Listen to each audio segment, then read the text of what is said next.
রত্নাদেবী ঠিক করে যে তার বড় বৌমা রীতা যেমন মডার্ন, ঠিক সেরকমই মডার্ন মেয়েকে সে তার ছোট বৌমা বানিয়ে বাড়িতে নিয়ে আসবে। কিন্তু তার ধারণার একেবারে বিপরীতটাই ঘটে।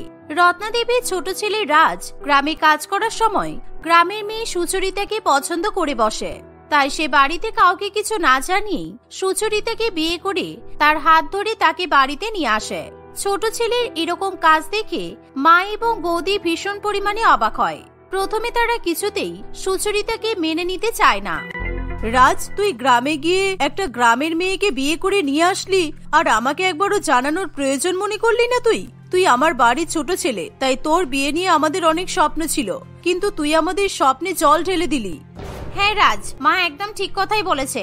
আমি ভেবেছিলাম তুমি হয়তো আমার মতো শিক্ষিত আর মডার্ন একটা মেয়েকে বিয়ে করে নিয়ে আসবে, কিন্তু তুমি গ্রাম থেকে এরকম একটা অশিক্ষিত আর বোকা মেয়েকে বিয়ে করে নিয়ে আসলে। সত্যি নট এক্সপেক্টেড ফ্রম ইউ। এই অশিক্ষিত এবং বোকা কথাটা সুচরিতার ভীষণ পরিমাণে খারাপ লাগে, তাই সে চুপ করে আর থাকতে পারে না। বড় বৌদি তো ফটর ফটর ভালোই ইংরেজি বলে, আর আমাকে অশিক্ষিত বোকা বলছে। নিজে একটু মডার্ন, তাই আমাকে এখন সবার সামনে অপমান করা হচ্ছে। আমি গ্রামের মেয়ে হতে পারি, কিন্তু আমি বোকা নই।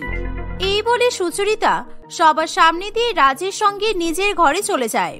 সে মুখে যতই বলুক না কেন যে সে বোকা নয়, কিন্তু দিনে দিনে তার গ্রাম্য কাজকর্মে তার বোকামির পরিচয় পাওয়া যায়। সুচরিতা এবং রাজের বিয়ের পর দেখতে দেখতে প্রায় 6 মাস কেটে যায়। একদিন হঠাৎ করে দুই বৌমা বমি করতে শুরু করে, ফলে রত্নাদেবী বাড়িতে ডাক্তারবাবু ডেকে নিয়ে আসে। আপনাদের সবাইকে কনগ্রাচুলেশন, কারণ আপনার দুই বৌমাই প্রেগনেন্ট। এখন আপনাকে দুই বৌমার ভীষণ পরিমাণে খেয়াল রাখতে হবে। আর হ্যাঁ, বৌমাদেরকে দিয়ে বাড়ির কোনো কাজই করানো যাবে না। ডাক্তারবাবুর এমন কথা শুনি রত্নাদেবী এবং তার দুই ছেলে খুবই খুশি হয়। শুনলে বৌমা, এখন তোমরা বাড়ির কোনো কাজ করবে না, দুজনেই খাটে শুয়ে আরাম করবে। আর আমি আমার দুই বৌমার জন্য বাড়িতে কাজের মেয়ে রাখবো, যাতে তোমাদের সেবায় কোনো রকমের ত্রুটি না থাকে। হ্যাঁ মা, তাহলে খুব ভালো হবে, কারণ এই সময় নিজের হাতে বাড়ির কাজ করলে পেটে চাপ পড়তে পারে। রত্নাদেবী তার দুই বৌমার জন্য আলাদা আলাদা করে দুটো কাজের মাসি রেখে দেয়, যাতে কাজের মাসিরা তার অন্তঃসত্ত্বা দুই বৌমাকে ভীষণ সেবা যত্ন করতে পারে। কিন্তু হঠাৎ করে একদিন সকালবেলা ঘুম থেকে উঠে রত্নাদেবী দেখে যে তার বোকা ছোট বৌমা মাটিতে বসে ঘর মুছছে। এই দেখে রত্নাদেবী সুচরিতার উপর ভীষণ পরিমাণে রেগে যায়। একই ছোট বৌমা, তুমি অন্তঃসত্ত্বা অবস্থায় ঘর মুছছো কেন? আমি তোমার জন্য কাজের মাসি রেখেছি, আর তুমি কাজের মাসিকে কাজ না করিয়ে নিজেই কাজ করছো। এই অবস্থায় কাজ করলে তোমার তো শরীর খারাপ হতে পারে। না না মা, ওসব কাজের লোকের পেছনে বেশি টাকা খরচা করে লাভ নেই। আমি সেই জন্য কাজের লোক ছাড়িয়ে দিয়েছি। আপনি বরঞ্চ ওই টাকা দিয়ে বড় বৌদিকে ফল কিনে খাইয়ে দেবেন, তাহলে বড় বৌদির শরীর ভালো থাকবে, আর আমি বাড়ির কাজ নিজেই করব। কারণ আমি যখন পেটে ছিলাম তখন আমার মা সারা ঘরের কাজ একাই করত, তাই আমি এত শক্তিমান তৈরি হয়েছি। তোমার মাথা খারাপ হয়ে গেছে? এরকম অন্তঃসত্ত্বা অবস্থায় কোনোদিনও মাটিতে বসে ঘর মুছতে নেই। আর তোমার মায়ের ব্যাপার আলাদা ছিল, তোমার ব্যাপার আলাদা। দিনকাল এখন অনেক পরিবর্তন হয়েছে। আমার কিছু হবে না, এখন ঘর মোছা হয়ে গেলে আমি রান্নাঘরে গিয়ে আবার সবার জন্য রান্নাও করব। এভাবেই গ্রামের বোকা বৌমা কিছুতেই শাশুড়ি মায়ের কথা শুনতে চায় না। তখন তার শাশুড়ি মা বড় বৌমার ঘরে গিয়ে দেখে যে তার বড় বৌমা তখন শুয়ে আরাম করছে, বড় বৌমাকে ওষুধ খাইয়ে দিচ্ছে। এই দেখে তার শাশুড়ি মা খুবই খুশি হয়।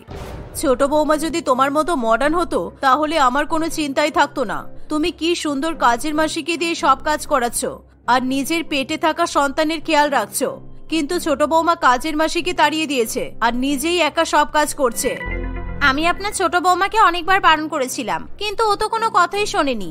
আজকে সকালবেলা ঘুম থেকে উঠেই ও কাজের মাসিকে তাড়িয়ে দিয়েছে। আর আমাকেও বলছিল জানেন যে আমি যেন কাজের মাসিকে ছাড়িয়ে দিই আর মাঠে গিয়ে আমি দৌড়াদৌড়ি করি, কারণ মাঠে গিয়ে দৌড়ালে নাকি শরীর ভালো থাকবে। পাগল কোথাকার। শাশুড়ি মা এবং বড় বৌমা কথা বলছে এমন সময় সারা বাড়ি কালো ধোঁয়ায় ভরে ওঠে। এর ফলে রীতা কাঁদতে শুরু করে। তারা কিছুতেই ধোঁয়ার উৎস খুঁজে পায় না। মা, আমার ভীষণ কষ্ট হচ্ছে, এত কালো ধোঁয়া কোথা থেকে আসছে? আমাদের একবার রান্নাঘরে গিয়ে দেখা দরকার, মনে হচ্ছে ওখান থেকেই কালো ধোঁয়া আসছে। এই বলে রত্নাদেবী এবং রীতা রান্নাঘরে গিয়ে দেখে যে তাদের বোকা ছোট বৌমা মাটির উনুনে কাঠ কয়লা জ্বালিয়ে রান্না করছে, আর সেই ধোঁয়ায় সারা বাড়িতে ছড়িয়ে পড়েছে। ছোট বৌমা অন্তঃসত্ত্বা অবস্থায় এরকম একটা বোকা কাণ্ড ঘটিয়েছে তা দেখে শাশুড়ি মা এবং বড় যা কিছুতেই বিশ্বাস করতে পারে না। এই যে বাড়িতে গ্যাস থাকা সত্ত্বেও তুমি এরকম মাটির উনুন আর কাঠ কয়লা জ্বালিয়ে রান্না করছো কেন? এরকম বোকামির কারণে তুমি নিজের সন্তানের ক্ষতি তো করবেই, আর তার সাথে সাথে আমার সন্তানেরও ক্ষতি করে দেবে। আমাদের সন্তানের কোনো ক্ষতি হবে না বৌদি, কারণ আমরা গ্রামে এরকম ভাবেই কাঠ কয়লা জ্বালিয়ে রান্না করতাম। এরকম ধোঁয়া বাচ্চাদের শরীরে গেলে ভালো, প্রথমে একটু কষ্ট হয় কিন্তু তারপর ধীরে ধীরে সয়ে যাবে।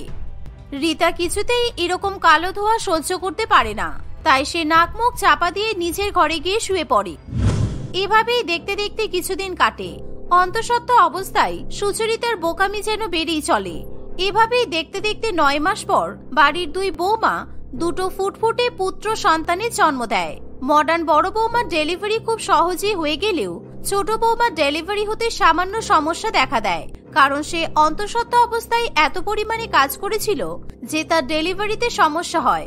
ডেলিভারি হওয়ার পর, ছোট বৌমা, আমি তোমাকে অন্তঃসত্ত্বা অবস্থায় অনেকবার কাজ করতে বারণ করেছিলাম, কিন্তু তুমি আমার কোনো কথা শোনোনি, তাই আমার এক নাতি অপুষ্টির শিকার হয়েছে। তোমাকে কিন্তু এবার তোমার সন্তানের ভালো করে যত্ন নিতে হবে। আপনি একদম চিন্তা করবেন না মা, আমি ওকে সর্ষের তেল মাখিয়ে রোদের মধ্যে এমন শুকাবো যে সমস্ত পুষ্টি এমনি পালিয়ে যাবে। বাচ্চাদেরকে সর্ষের তেল মাখিয়ে রোদের মধ্যে ফেলে রাখতে হয়, এর ফলে ওদের শরীরে আর কোনো রোগই থাকে না। ভুলেও তুমি এসব কাজ করতে যেও না সুচরিতা, তুমি এসব কাজ করতে গেলে বাচ্চার কিন্তু ক্ষতি হয়ে যেতে পারে। কিন্তু বোকা বৌমা তাদের কোনো কথাতেই পাত্তা দেয় না। সে তার ছেলেকে নিয়ে ঘর থেকে বেরিয়ে যায়। কিছুক্ষণ পর হঠাৎ করে সুচরিতার ছেলে ভীষণ জোরে জোরে কেঁদে ওঠে। এর ফলে রত্না দেবী এবং তার বড় বৌমা দৌড়ে ছাদে গিয়ে দেখে যে সুচরিতা সত্যি সত্যি তার বাচ্চা ছেলেকে গায়ে সর্ষের তেল লাগিয়ে চড়া রোদে ফেলে রেখেছে। আর এই দেখে তারা ভীষণ পরিমাণে ভয় পেয়ে যায়। ছোট বৌমা, তোমার তো ছেলের প্রতি কোনো মায়া মমতা কিছুই নেই।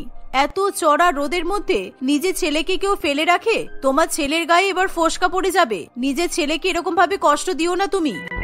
আমাদের গ্রামের মায়েরা এরকম ভাবে বাচ্চাদেরকে তেল মাখিয়ে রোদে রেখে দেয়, আর এর ফলে বাচ্চাদের হাড় খুবই শক্ত হয়। আপনি কোনো চিন্তা করবেন না।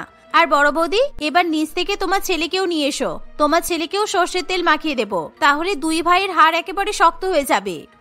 রীতা তার বোকা জায়ের এমন কথা শুনে খুবই ভয় পেয়ে যায়, তাই সে দৌড়ে গিয়ে নিজের বাচ্চাকে জড়িয়ে ধরে।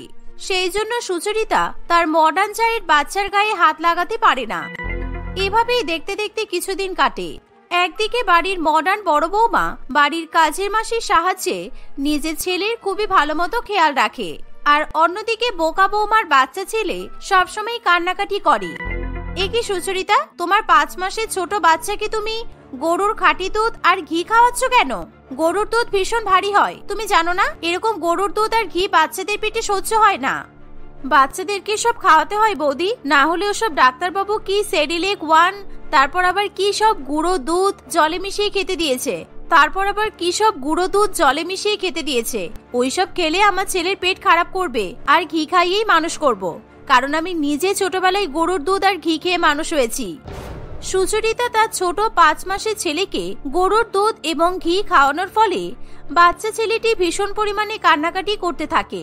এভাবেই প্রত্যেকদিন সুচরিতা তার ছেলেকে সর্ষের তেল মাখিয়ে রোদে রেখে দেয়, আর তাকে গরুর দুধ এবং ঘি খাওয়ানোর ফলে কিছুদিনের মধ্যেই তার ছেলের ভীষণ শরীর খারাপ করে, আর সে দিনে অনেকবার করে পটি করতে শুরু করে।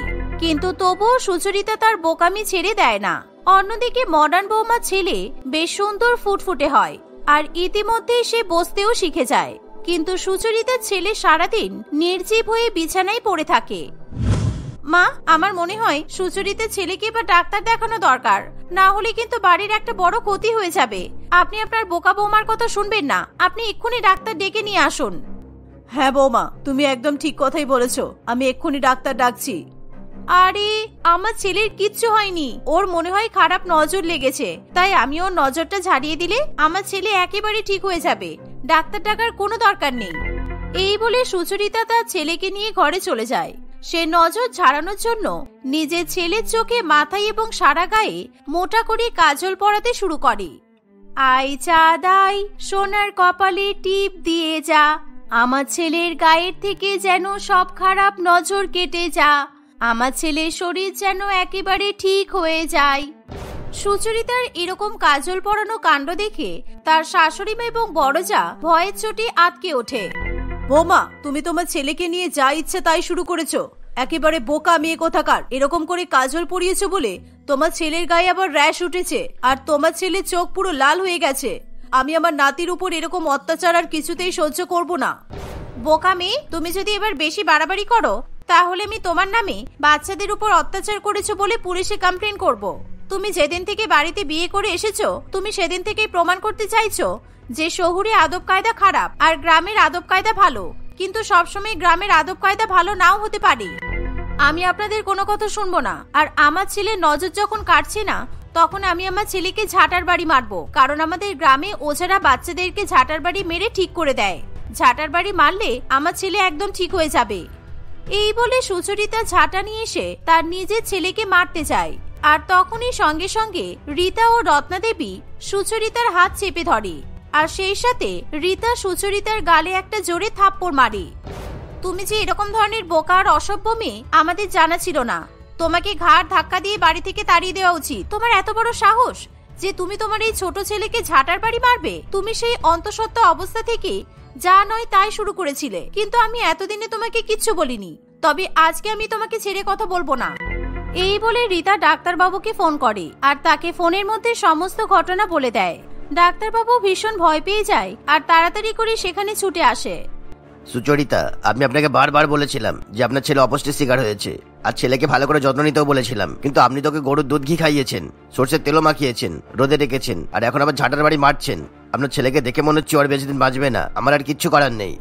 ছেলে মরে যাওয়ার কথা শুনে সুচরিতা খুব ভয় পেয়ে যায়, আর সে নিজের ছেলের দিকে তাকিয়ে দেখে যে সে নির্জীব হয়ে ঘুমিয়ে আছে।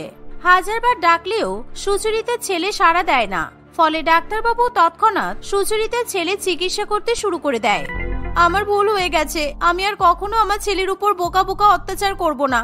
আমি ছোটবেলায় যেভাবে মানুষ হয়েছি আমি আমার ছেলেকে সেইভাবে মানুষ করতে চাইছিলাম, কিন্তু আমি আর কখনো এরকম করব না। সবাই আমাকে ক্ষমা করে দিন আপনারা।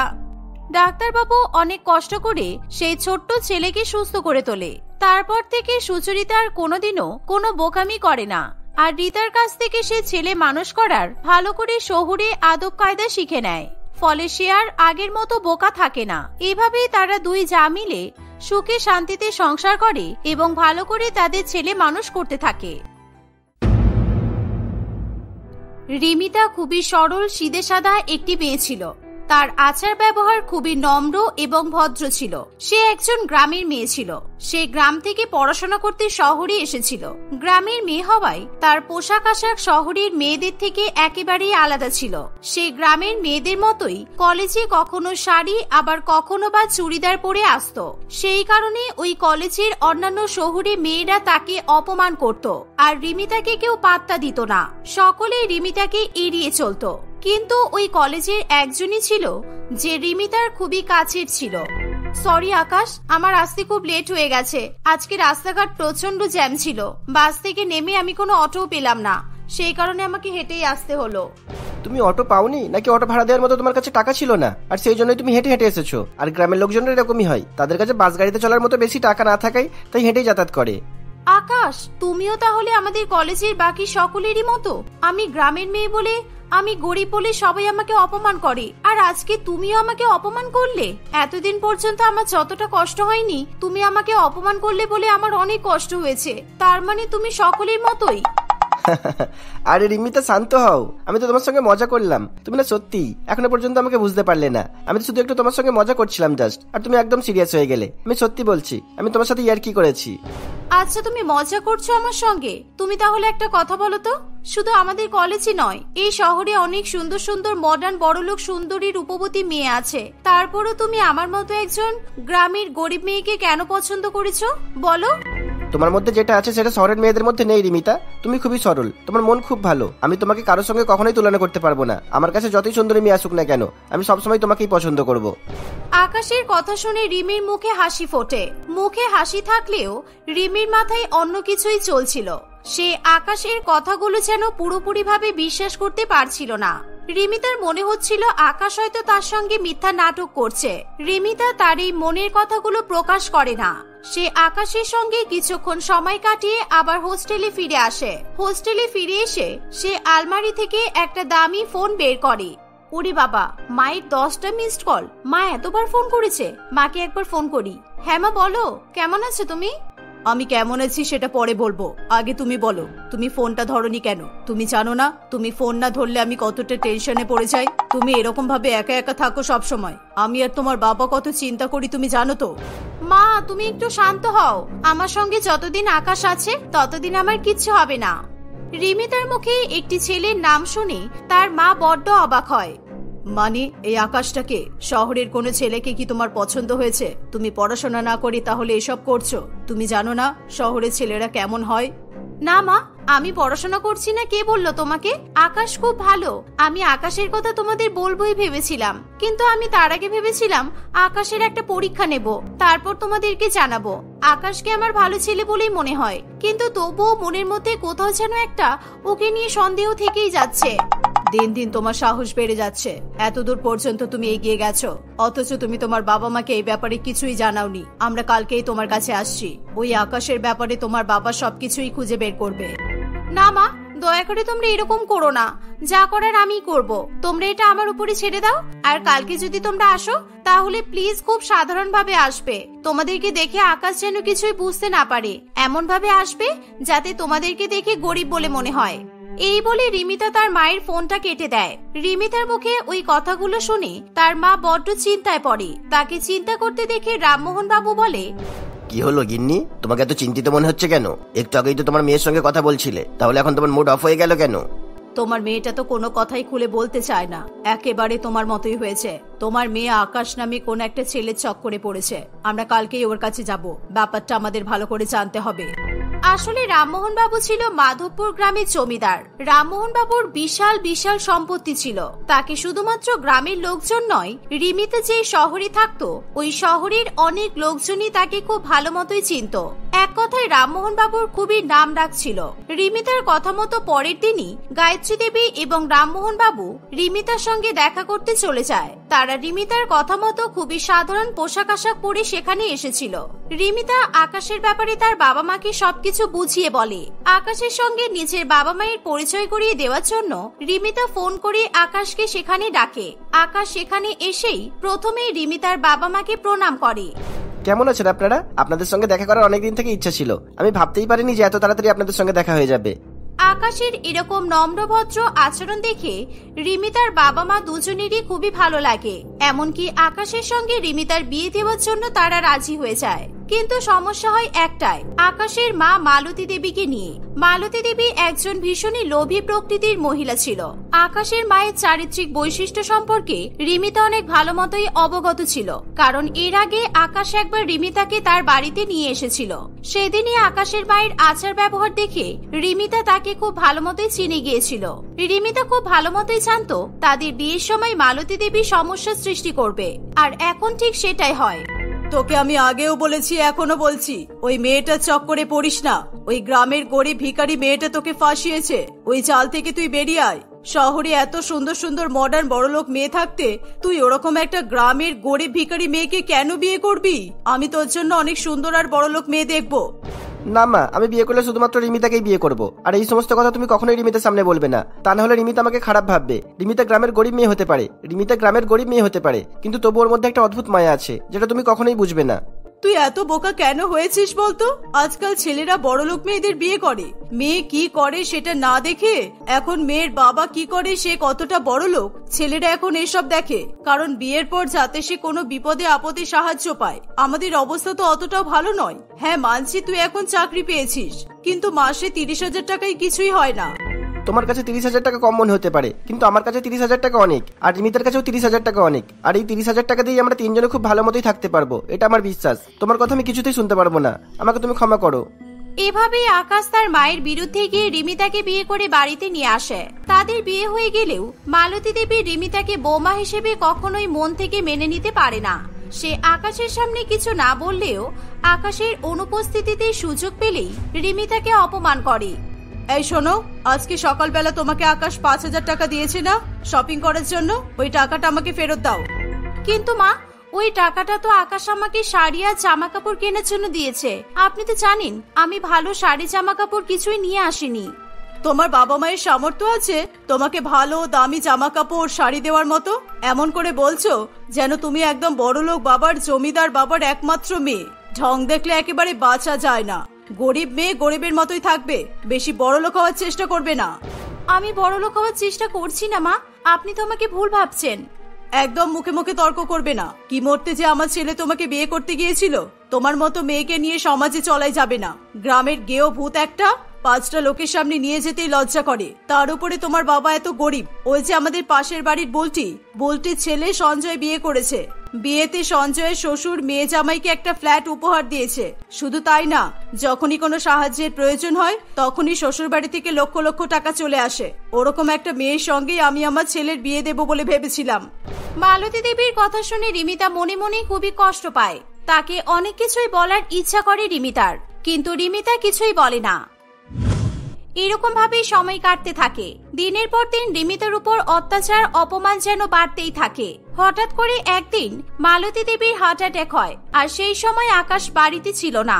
আকাশ কোনো এক জরুরি কাজে 1 সপ্তাহের জন্য শহর থেকে বাইরে গিয়েছিল। তাই রিমিতা আকাশকে ফোন না করে তার বাবাকে ফোন করে এবং তার বাবার সাহায্য নিয়ে তার শাশুড়ি মাকে একটি নার্সিং হোমে নিয়ে যায়। সেখানে যাওয়া মাত্রই সঙ্গে সঙ্গে মালতী দেবীর চিকিৎসা শুরু হয়ে যায়। আমার শাশুড়ি মায়ের যেন কোনো ক্ষতি না হয়, যে কোনো ভাবে আমার শাশুড়ি মাকে বাঁচিয়ে তুলতেই হবে। রিমিতার কথা শুনে ওখানকার ডাক্তারগুলো সঙ্গে সঙ্গে মালতী দেবীর চিকিৎসা শুরু করে দেয়। কিন্তু মালতী দেবীর শারীরিক অবস্থা খুবই খারাপ হওয়ায় সেখানকার ডাক্তাররা বিদেশি ডাক্তারকে সেখানে নিয়ে আসে। ফরেনার ডাক্তারের অধীনেই মালতী দেবীর চিকিৎসা চলতে থাকে। কয়েকদিনের মধ্যেই মালতী দেবী কিছুটা সুস্থ হয়ে ওঠে। এবার রিমিতা আকাশকে ফোন করে জানালে আকাশ সেখানে চলে আসে, কিন্তু আকাশ ওই নার্সিং হোমে এসে ভীষণ পরিমাণে অবাক হয়। রিমিতা, তুমি মাকে এত বড় নার্সিং হোমে কিভাবে ভর্তি করলে? মা 5 দিন ধরে এখানে অ্যাডমিট আছে, তুমি তো একবার আমাকে কিছুই জানালে না। তুমি জানো এই এলাকার নার্সিং হোমটা সবচেয়ে বড় নার্সিং হোম। এখানে বিদেশি ডাক্তারদেরকে দিয়ে চিকিৎসা করানো হয়। তুমি এত টাকা কোথায় পেলে? রিমিতা আকাশের কথার উত্তরে কিছুই বলে না। ঠিক সেই সময় সেখানে রিমিতার বাবা মা এসে উপস্থিত হয়। রিমিতার বাবা মাকে দেখে আকাশ আরো বেশি পরিমাণে অবাক হয়, কারণ এবার রিমিতার বাবা মায়ের পোশাক আশাক সম্পূর্ণ আলাদা ছিল। আকাশ কিছুতেই বুঝতে পারছিল না যে তার সঙ্গে এসব কি হচ্ছে। আকাশ কিছু বলতে যাবে তখনই ওই হসপিটালের একজন বড় ডাক্তার সেখানে এসে রামমোহন বাবুকে স্যালুট করে। আসুন আসুন চেয়ারম্যান সাহেব। বাই দ্য ওয়ে, আপনি নিজে এখানে এত কষ্ট করে আসতে গেলেন কেন? আপনাদের পেশেন্ট তো এখন অনেকটাই সুস্থ আছেন। মিস শাশুড়িমাকে দেখতে আসতে হবে না? অনেক কাজ ফেলে রেখে অনেক ব্যস্ততার মধ্যেও আমি এখানে এসেছি। কি হলো জামাই বাবা, তুমি এরকম ভাবে কি দেখছো? আকাশ কিছু বুঝতে পারছে না বাবা। আকাশ, সত্যি আমি তোমার মতো একজনকে জীবনে পেয়ে খুবই খুশি হয়েছি। আমি তোমার পরীক্ষা নেব বলে আমার আসল পরিচয়টা এতদিন পর্যন্ত লুকিয়ে রেখেছিলাম। আমি ভেবেছিলাম তোমার মায়ের সেবা যত্ন করে আমি তোমার মায়ের মনও জয় করে নেব। আসলে আমার বাবা মাধবপুর গ্রামের জমিদার আর এই এলাকার চেয়ারম্যান। রিমিতা তার এবং তার পরিবারের ব্যাপারে সমস্ত কিছুই আকাশকে জানায়। সবকিছু জানার পর আকাশ মনে মনে রিমিতাকে নিয়ে খুবই গর্ববোধ করে। এত বড়লোক ধনী পরিবারের মেয়ে হওয়া সত্ত্বেও রিমিতার মধ্যে যে বিন্দুমাত্র অহংকার নেই, এটাই আকাশের কাছে একটা গর্বের কারণ হয়ে দাঁড়ায়। আকাশের মা সুস্থ হতেই আকাশ তার মাকে সবকিছু জানায়। সবকিছু জানার পর মালতী দেবী তার ভুল বুঝতে পারে। আমাকে ক্ষমা করে দাও বৌমা, আমি কিছু না জেনেই তোমাকে অনেক অপমান করেছি। কিন্তু সত্যি কথা বলতে, সেদিন যখন আমি অসুস্থ হয়ে পড়েছিলাম আর তুমি আমাকে নিয়ে যেভাবে টেনশন করছিলে, সবাইকে ফোন করছিলে, তখনই তুমি আমার মন জয় করে নিয়েছিলে। তোমার মতো বৌমাকে পেয়ে আমি নিজেকে সত্যি ভাগ্যবতী বলে মনে করছি। শাশুড়ি মায়ের মুখে এমন কথা শুনে রিমিতার চোখে জল চলে আসে।